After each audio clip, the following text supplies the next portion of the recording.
प्यारे बच्चों, आज हम 10वें अध्याय उपनिवेशवाद और ग्रामीण समाज के मुख्य विषय राजस्व बंदोबस्त के बारे में पढ़ेंगे। राजस्व बंदोबस्त मतलब रेवेन्यू सेटलमेंट्स या भू राजस्व किस प्रकार का था उस समय। जैसा आप सब जानते हैं कि प्राचीन काल से ही भारतीय राज्यों की आय का मुख्य साधन भू राजस्व रहा है। क्यों? क्योंकि यहाँ का जो मुख्य व्यवसाय वो कृषि है। यहाँ के लोगों का मुख्य कार्य कृषि है, तो इसलिए राज्य की आय का प्रमुख साधन भी भू राजस्व ही रहा है। इसलिए प्रत्येक राज्य के राजा को भूमि प्रबंध के सुधारों की ओर विशेष ध्यान देना पड़ता था। जब भारत में अंग्रेज आए और यहाँ पर ईस्ट इंडिया कंपनी की स्थापना हुई, उसके बाद उन्होंने धीरे धीरे भारत के अनेक क्षेत्रों को अपने अधीन कर लिया और 18वीं शताब्दी में जब ईस्ट इंडिया कंपनी के शासन की स्थापना हुई तो सेना और प्रशासनिक कार्यों पर खर्च करने के लिए उनको काफ़ी धन की आवश्यकता महसूस हुई और इस धन को प्राप्त करने के लिए उनको भू राजस्व संबंधों में या प्रबंधों में सुधार लाना पड़ा।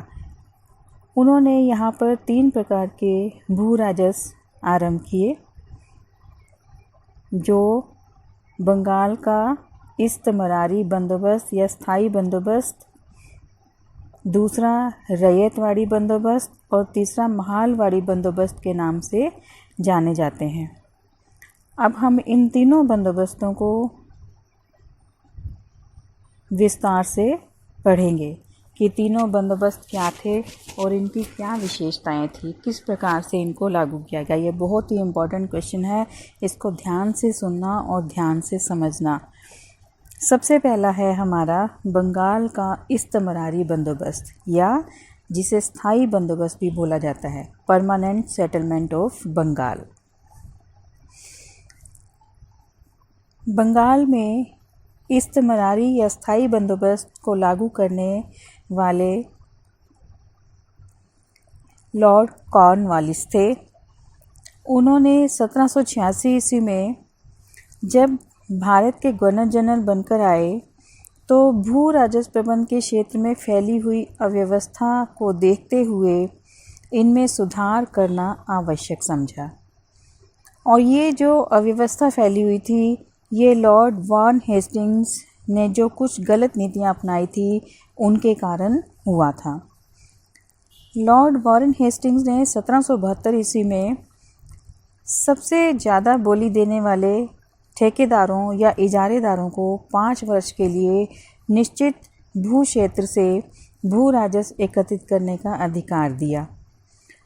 लेकिन 1777 ईस्वी में उसने इसमें परिवर्तन करके इस ठेके को 1 वर्ष के लिए निर्धारित कर दिया। पहले जो 5 वर्षों का था, अब उसको 1 वर्ष का बना दिया। लेकिन ये बंदोबस्त नुकसानदायक साबित हुआ, क्योंकि जमींदार भू राजस्व का अधिकार प्राप्त करने के लिए अधिक से अधिक बोली दे देते थे, लेकिन बाद में उन्हें उतना भू राजस्व प्राप्त नहीं होता था जैसा उन्होंने सोचा होता था ना कि इस भूमि से हमें इतना भू राजस्व मिलेगा, और उसके लिए वो कुछ भी करने के लिए तैयार रहते थे। तो ज़्यादा से ज़्यादा बोली देकर वो उस भूमि से भू राजस्व प्राप्त करने का अधिकार तो प्राप्त कर लेते थे, लेकिन वहाँ से उन्हें उतना भू राजस्व प्राप्त नहीं होता था और उनको नुकसान उठाना पड़ता था। तो जो सरकार को भू राजस्व देना था तो वो पूरा नहीं देते थे, और भू राजस्व जो था वो बकाया रह जाता था, तो सरकार को भी नुकसान उठाना पड़ता था। और उनकी जो इनकम थी या आमदनी थी उसमें भी अनिश्चितता आ जाती थी, क्योंकि जो ज़मींदार थे वो पूरा भू राजस्व जमा नहीं कराते थे, तो सरकार को भी बहुत ज़्यादा नुकसान उठाना पड़ता था। और दूसरी तरफ जो ज़मींदार थे उन्होंने भी कृषि की तरफ कोई विशेष ध्यान नहीं दिया, ना तो कृषि के विकास की तरफ, ना फसलों के अधिक उत्पादन की तरफ कोई ध्यान नहीं दिया, क्योंकि उनको पता था कि ये ठेका सिर्फ 1 साल का ही है। अगर हम यहाँ पर कोई सुधार करने का प्रयास करेंगे तो उसका लाभ अगले ठेकेदार को मिलेगा, हमें तो मिलेगा नहीं। इसलिए उन्होंने कोई भी ऐसा प्रयास नहीं किया, तो जिससे दिन पे दिन फसलों की जो पैदावार थी वो कम होनी शुरू हो गई और इसकी वजह से ज़मींदारों को नुकसान उठाना पड़ता था। और जमींदारों ने अधिक से अधिक भू राजस्व प्राप्त करने के उद्देश्य से किसानों को तंग करना शुरू कर दिया, उन पर अत्याचार करने शुरू कर दिए, उनसे अधिक काम करवाना शुरू कर दिया, जिससे किसानों को बहुत अधिक उत्पीड़न का सहन करना पड़ा। इन स्थितियों को सुधारने के लिए ही लॉर्ड कॉर्नवालिस ने 1793 ईस्वी में बंगाल में एक नए बंदोबस्त को लागू किया, जिसे इस्तेमरारी बंदोबस्त या स्थायी बंदोबस्त के नाम से जाना जाता है। जो आपको पहले बताया था, परमानेंट सेटलमेंट या इस्तेमरारी बंदोबस्त या स्थायी बंदोबस्त, तीनों नामों से इसको जाना जाता है। बाद में इस बंदोबस्त को बिहार, उड़ीसा, बनारस और उत्तरी सरकार के प्रदेशों में भी लागू कर दिया गया। जब इसको देखा ना कि सफल हो रहा है और इसके अच्छे प्रभाव पड़ रहे हैं, तो उन्होंने इसको बिहार, उड़ीसा, बनारस और उत्तरी सरकार के प्रदेशों में भी लागू कर दिया गया। शुरू में तो बंगाल में किया था, लेकिन बाद में इन क्षेत्रों में भी।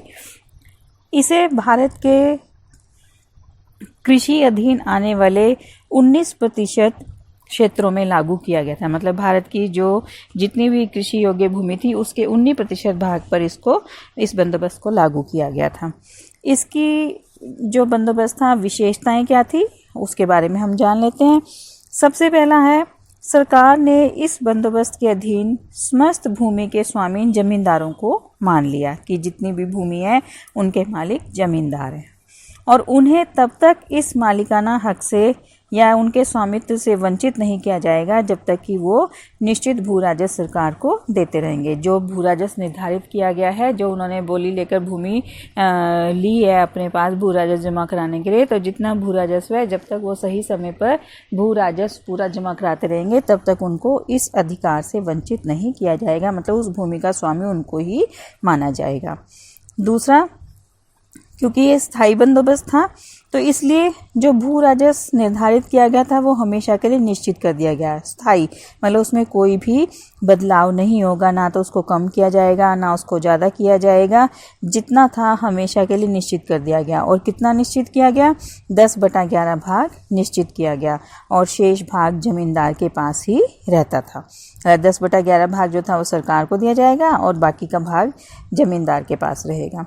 तीसरा क्या था कि फसलों के नष्ट होने के सूरत में भी, मतलब अगर फसलें नष्ट हो जाती किसी भी कारण से, वर्षा नहीं हुई है, अधिक वर्षा हो गई है, या कोई उसमें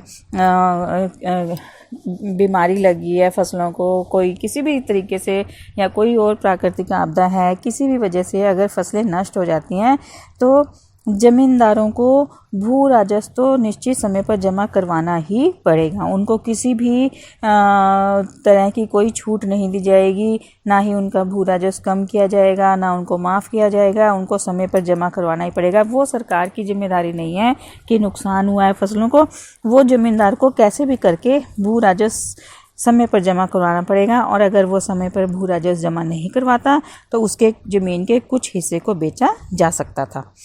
ये सरकार के पास अधिकार था कि वो उसकी भूमि को बेच सकती है।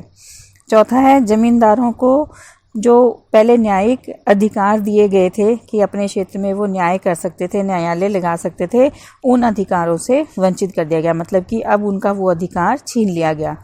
पांचवा, सरकार जमींदारों और किसानों के मामलों में हस्तक्षेप नहीं करेगी।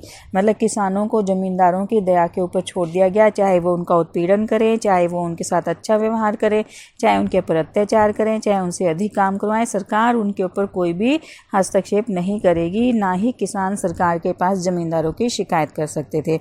मतलब किसानों को जमींदारों की दया पर छोड़ दिया गया था।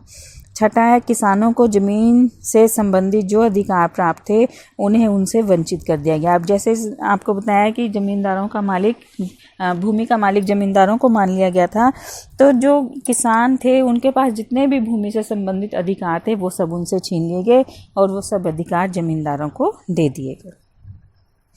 अब आ जाता है इस्तेमरारी या स्थायी बंदोबस्त के गुण क्या थे, लाभ क्या हुए। ठीक है, तो जो स्थायी बंदोबस्त लागू किया गया था उसके जैसे हर चीज़ के दो पहलू होते हैं, वैसे ही इसके भी दो पहलू थे। इसमें कुछ गुण भी थे, कुछ दोष भी थे, कुछ लाभ भी थे, कुछ इसकी हानियां भी थी।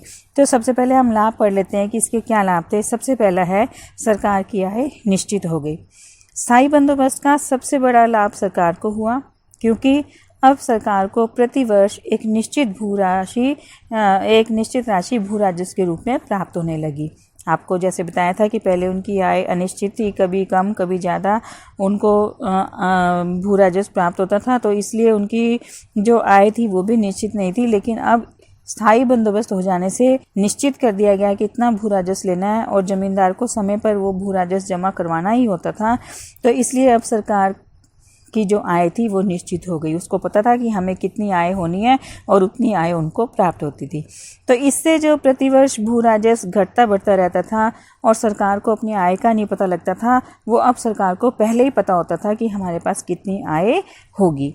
इसके कारण वो अब प्रशासनिक कार्यों पर खर्च करने के लिए पहले ही अनुमान लगा सकते थे कि हमने किस किस क्षेत्र में कितना कितना धन खर्च करना है, क्योंकि आय तो उनको पता था कि हमको इतनी होनी है, तो इसलिए इतना इतना खर्च हम वहाँ करना है वो पहले ही निर्धारित कर लेते थे। और आय के निश्चित हो जाने के कारण अब सरकार को सारे काम करना आसान हो गया। उसको अंतिम समय तक नहीं इंतज़ार करना पड़ता था कि कितनी आय होगी कितनी नहीं, तो वो अपने समय से कार्य करने लगे और प्रशासन में सुधार कर सके। दूसरा, प्रशासन में कुशलता आना। स्थायी बंदोबस्त के कारण समय पर भू राजस्व प्राप्त हो जाता था। पहले खड़ी फसलों का अनुमान लगाया जाता था, उसके लिए बहुत से अधिकारी नियुक्त किए जाते थे और बार बार उसका निर्धारण करने के लिए उनको बहुत मेहनत करनी पड़ती थी। लेकिन अब क्योंकि ये भू राजस्व निर्धारित कर दिया गया था एक बार में ही कि इतना भू राजस्व लिया जाएगा, तो सरकार को अनेक अधिकारियों की नियुक्ति भी नहीं करनी पड़ती थी और उनको पता था कि हमें निश्चित समय पर भू राजस्व बिना किसी मेहनत के अपने आप प्राप्त हो जाएगा, सरकारी कोष में जमा हो जाएगा। तो इस उलझन से भी उनको मुक्ति मिल गई थी कि उनको भू राजस्व एकत्रित करने के लिए भी अधिकारियों की नियुक्ति करनी पड़ेगी। तो इससे भी वो पूरी तरह से मुक्त हो चुके थे। और अब इस समय को जो कार्य पहले वो इन अधिकारियों की नियुक्ति करने, उनके ऊपर निगरानी रखने, उनसे भू राजस्व निर्धारित करने, फिर उनसे एकत्रित करने, फिर राजकोष में जमा करने, इतनी सारी जिम्मेदारियों से वो मुक्त हो गए और इस बचे हुए समय का वो प्रशासन के अन्य विभागों की ओर ध्यान दे सके और जिससे प्रशासनिक कार्यों में कुशलता आ गई। फिर उसके बाद है कृषि का समृद्ध होना। स्थायी बंदोबस्त के कारण कृषि का भी विकास हुआ। जैसे आपको पहले बताया था कि जमींदार कृषि के विकास की तरफ कोई ध्यान नहीं देते थे, क्योंकि उनको पता था कि अगले वर्ष ये ठेका किसी और के पास चले जाएगा। तो इसलिए वो वहाँ पर कोई भी सुधार नहीं करते थे, ना तो सिंचाई के साधनों का विकास करते थे, ना अच्छे खाद डालते थे, ना अच्छे बीज डालते थे। तो बस उनको ये था कि उनको मिल गया ठेका, अब उतना उन्होंने पैसा सरकार के पास जमा करा के बाकी अपना रखना है। लेकिन उनको बहुत इसमें नुकसान उठाना पड़ा। लेकिन अब इस बंदोबस्त के अधीन जो ज़मीनें थी उनका स्वामी इन जमींदारों को बना दिया गया।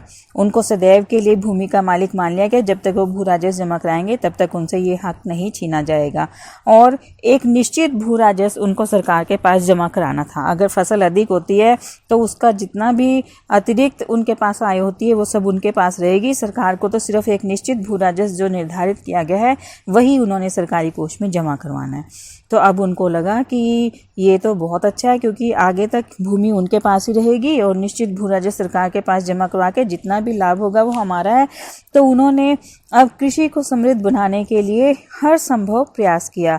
उन्होंने जंगलों को भी साफ करवाया, बंजर भूमि को भी कृषि योग्य बनाया और सिंचाई के साधनों का विकास किया, अच्छी खाद डाली, अच्छे बीज डाले, जिससे चारों तरफ फसलें लहलहाने लगी और कृषि का बहुत ज़्यादा विकास हुआ। चौथा है ब्रिटिश शासन को स्थिरता प्राप्त होना। क्योंकि अंग्रेजों ने जमींदारों को भूमि का सदैव के लिए स्वामी बना दिया था, इसलिए वो अंग्रेजों के समर्थक बन गए और उनको था कि जब तक अंग्रेज रहेंगे तब तक वो इन भूमियों के मालिक बने रहेंगे। इसलिए उन्होंने भी अंग्रेजों को पूर्ण सहयोग दिया।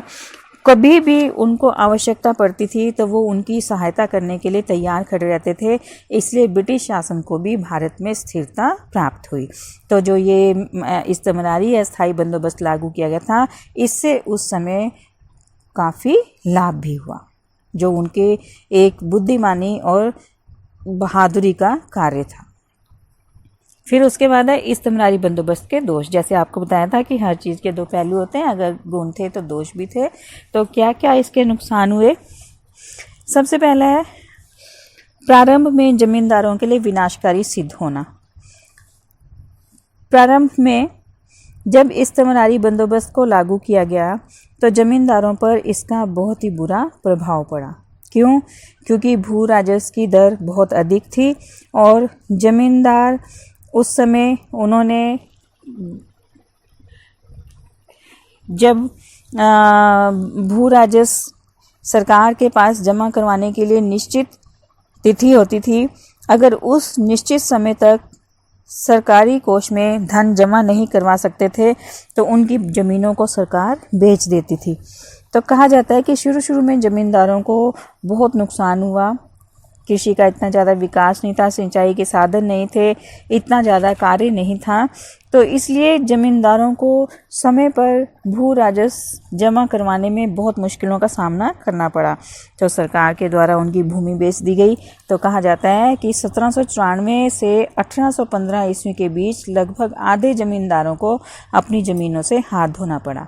क्यों? क्योंकि वो भू राजस्व नहीं जमा करा सके, इसलिए सरकार ने उनकी भूमियों को बेच दिया और वो अपनी भूमि से हाथ धो बैठे और वो भिखारी बनकर रह गए। दूसरा है कृषकों के हितों की अवहेलना करना। कैसे हुई कृषकों के हितों की अवहेलना? क्योंकि जो ये इस्तेमारी बंदोबस्त था, इसका सबसे बड़ा दोष ये था कि किसानों को जमींदारों की दया पर छोड़ दिया गया था। किसान सरकार के पास किसी प्रकार की ज़मींदार की शिकायत नहीं कर सकते थे, उनको ज़मींदारों के ऊपर ही निर्भर करना पड़ता था। इसलिए किसानों को ज़मींदारों के अत्याचार सहन करने के सिवा और कोई साधन उनके पास रास्ता नहीं था।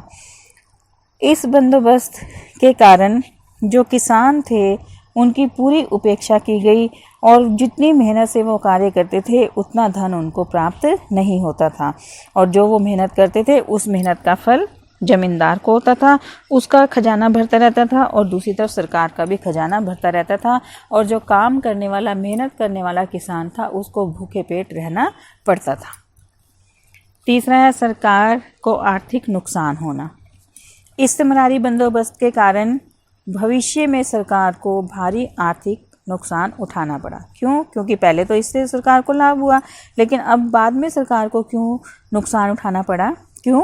जैसे आपको बताया था कि ज़मींदारों ने भूमि में बहुत से विकास के कार्य किए, फसलों के विकास के लिए सिंचाई के साधनों को विकसित किया, अच्छी खाद डाली, बीज डाले और किसानों से ज़्यादा काम करवाया गया, अधिक से अधिक भूमि को कृषि के अधीन लाए। अब इससे क्या हुआ कि ज़मींदारों को बहुत लाभ हुआ, फसलें लहलहाने लगी और इससे ज़मींदारों को बहुत लाभ हुआ, उससे प्राप्त आय जो थी वो बढ़ने लगी। लेकिन सरकार भू राजस्व में वृद्धि नहीं कर सकती थी, क्योंकि उसने हमेशा के लिए भू राजस्व निर्धारित कर दिया था, स्थायी बंदोबस्त था उसका नाम, उसमें कभी भी कम या ज़्यादा नहीं कर सकती थी सरकार। तो अब जो फसलों का उत्पादन बढ़ा, उसमें जो वृद्धि हुई, सरकार के पास तो उतना ही भू राजस्व जाएगा जितना सरकार ने निर्धारित किया था, तो बाकी जितना भी लाभ था वो सारा किसके पास जाता था? जमींदार के पास जाता था। मेहनत किसकी होती थी? किसान की होती थी। लाभ जो होता था वो किसको होता था? जमींदारों को होता था। तो सरकार को भी काफ़ी नुकसान उठाना पड़ा।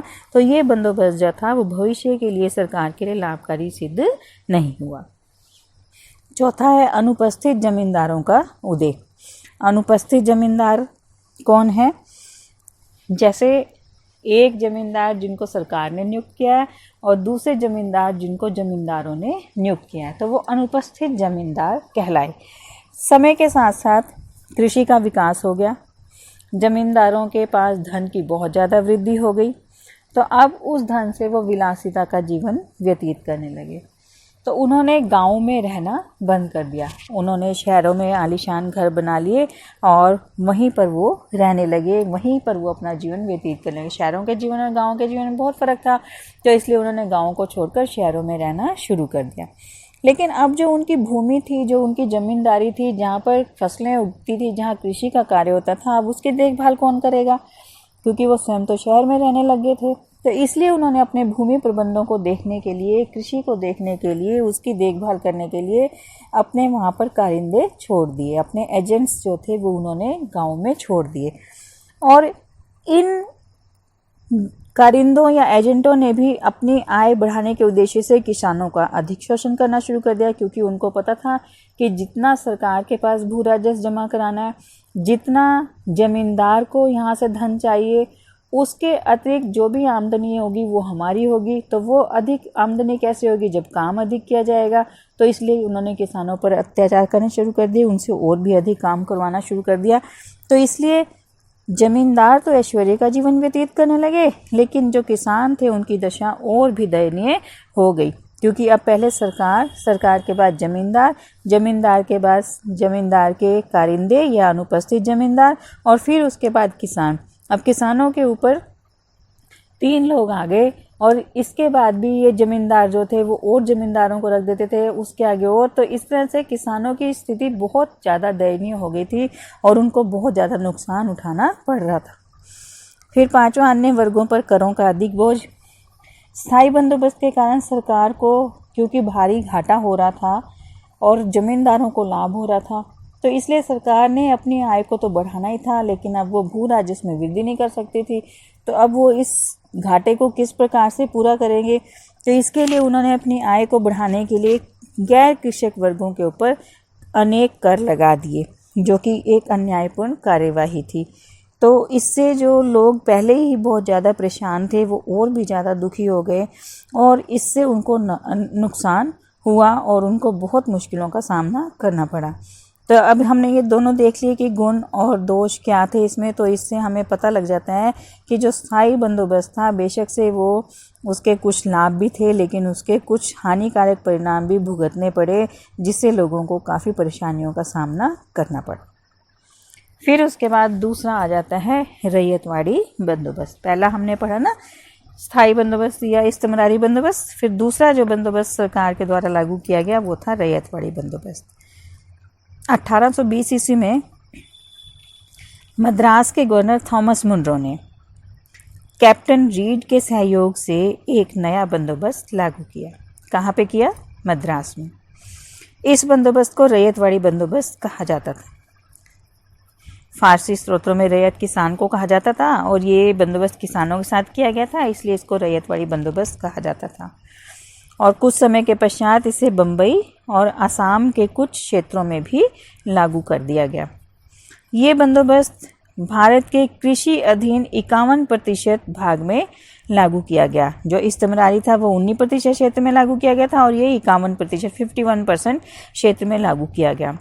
इस बंदोबस्त में सरकार ने सीधा किसानों के साथ समझौता किया और किसानों को भूमि का स्वामी बना दिया। जैसे स्थायी बंदोबस्त में जमींदारों को भूमि का स्वामी मान लिया था, वैसे ही रैयतवाड़ी बंदोबस्त में किसानों को भूमि का स्वामी मान लिया गया, और उनके सामने एक ही शर्त रखी गई कि वे समय पर भू राजस्व जमा करवाएं।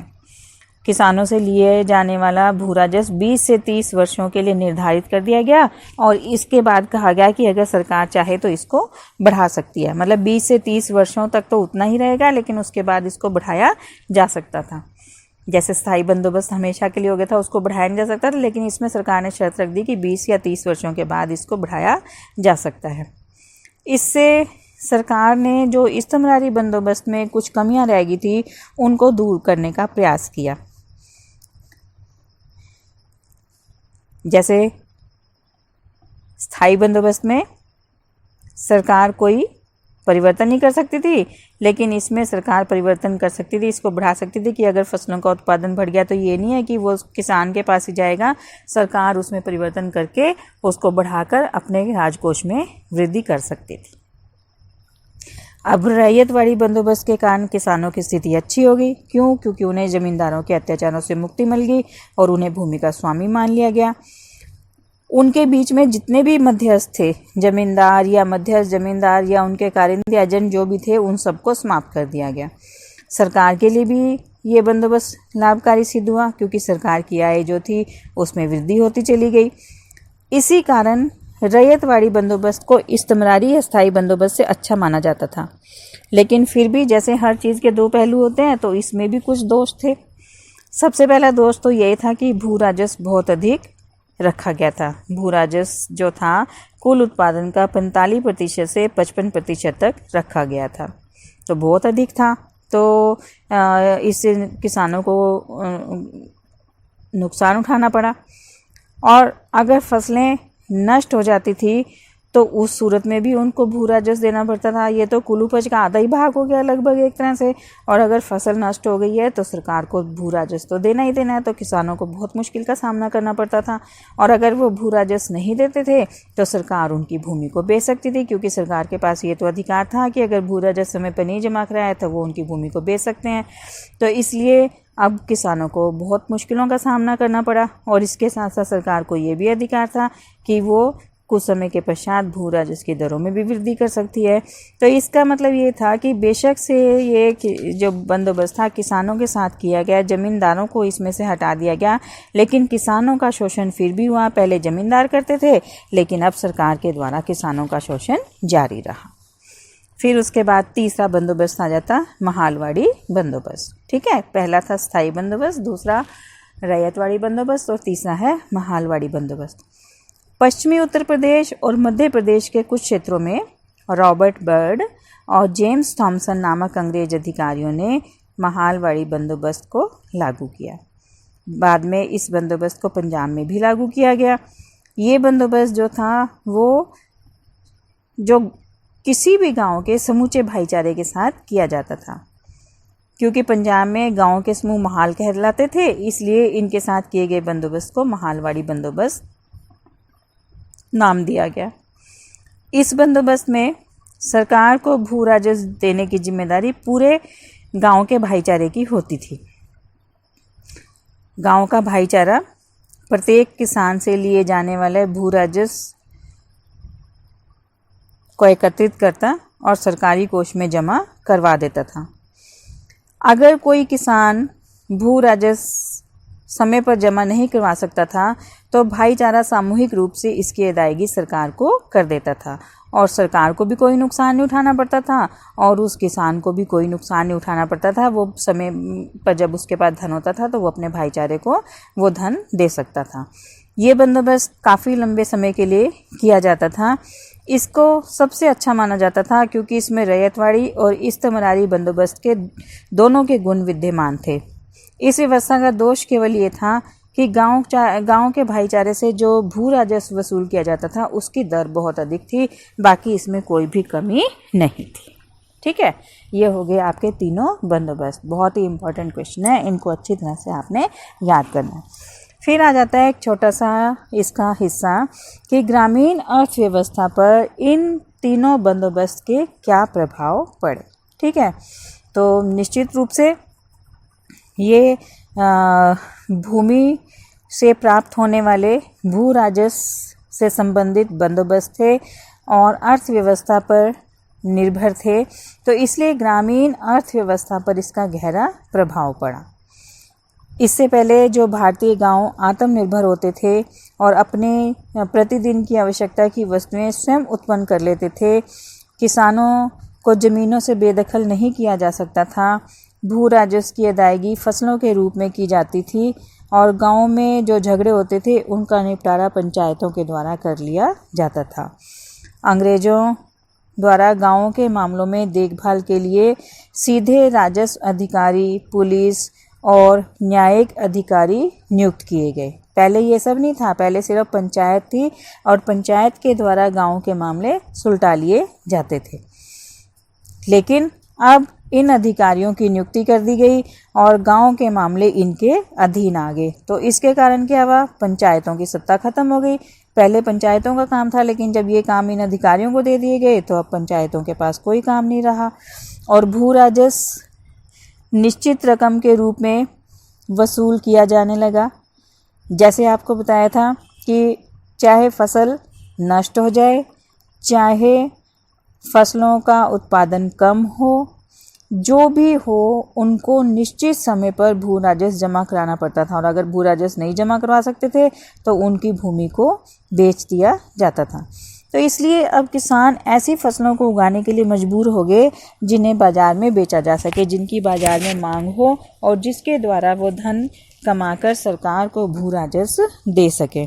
तो इसलिए अब जो उनकी दैनिक आवश्यकता की वस्तुएं थी जिनको वो पहले उत्पादित करते थे, अब उन्होंने उत्पादित करना, उगाना बंद कर दिया और बाज़ार में बेचने वाली फसलों को उगाना शुरू कर दिया। तो अब वो आत्मनिर्भर भी नहीं रहे, अब उनको अपनी ज़रूरत की वस्तुएं दूसरे स्थानों से खरीदनी पड़ने शुरू हो गई। इसके अतिरिक्त अंग्रेज़ों ने भूमि को बेचने, खरीदने, गिरवी रखने और हस्तांतरित करने वाली वस्तु बना दिया। किसानों को ज़मीन से बेदखल किया जा सकता था। पहले क्या था कि लोग धरती को अपनी माँ समझते थे, उसको बेचना, उसको गिरवी रखना, हस्तांतरित करना, ये काम वो नहीं करते थे। अपनी धरती को अपनी जान से प्यारी समझते थे। लेकिन अब भू राजस्व जमा कराने के लिए किसान अगर समय पर भू राजस्व नहीं करा सकता था जमा, तो सरकार उसको बेच सकती थी। तो इसलिए अंग्रेज़ों ने भूमि को बेचने, खरीदने, गिरवी रखने और हस्तांतरित करने वाली वस्तु बना दी। अब जब किसान बाहर अपना सामान बेचने के लिए जाते थे तो उन्होंने बाहर मंडियों में जाकर वहाँ जो चीज़ें उनको मिलती थी, बहुत सी बाहर की वस्तुएं जो थी, उनको उन्होंने गांव में लाना शुरू कर दिया। जो भी चीज़ उनकी पसंद की थी, उनकी ज़रूरत की थी, अब खुद तो वो आत्मनिर्भर नहीं रहे थे तो बाहर से ही लाते थे। तो अब बाहर से वैसे भी जब जा रहे हैं तो कोई अगर चीज़ मिल रही है तो उसको वो लेकर आते थे। तो बाहर की वस्तुएं गांव में पहुंचने से क्या हुआ कि जो स्थानीय दस्तकार थे उनके काम धंधे को बहुत ज़्यादा नुकसान हुआ। लोगों ने उनकी वस्तुओं को खरीदना बंद कर दिया। तो जब उनकी वस्तुएं नहीं बिकेंगी तो उन्होंने उनका निर्माण करना भी छोड़ दिया और उनसे उनके कार्य के ऊपर बहुत बुरा प्रभाव पड़ा। इससे जो गांव की आत्मनिर्भरता थी वो भी समाप्त हो गई और धीरे धीरे वो लोग बेरोजगार से होने लगे। तो इस तरह से जो ये तीनों बंदोबस्त थे उनके ग्रामीण अर्थव्यवस्था के ऊपर गहरे प्रभाव पड़े, जिससे उनको बहुत ज़्यादा नुकसान उठाना पड़ा। धन्यवाद।